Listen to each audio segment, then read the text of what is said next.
Last current affairs. World Bank hikes India's economic growth projection to 7% for financial year 24-25 before estimated 6.6%. World பேங்க்கு அவங்க என்ன சொல்லியிருக்காங்கன்னா, இந்தியாவோட economic growth எப்படி இருக்குன்னா 7% இருக்கும் 24-25 வருஷத்துக்கு. முன்னாடி 6.6 எஸ்டிமேட் பண்ணியிருந்தாங்க, கணக்கு போட்டிருந்தாங்க. இப்போ வந்து 7% கொண்டு வந்திருக்காங்க. இவங்க போட்ட உடனே ஐஎம்எஃப்பும்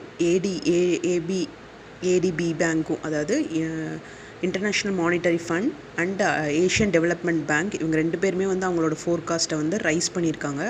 7% ஆகும். எப்போன்னு பார்த்தீங்கன்னா எண்டிங் மார்ச் 2025 7% வந்துடும் அப்படின்னு சொல்லியிருக்காங்க. இவங்க ப்ரொஜெக்ஷன்ஸ்லாம் பார்த்தீங்கன்னா ரியல் ஜிடிபி வந்து 7% 2023 இதுக்கு, 8.2% 23-24, 7%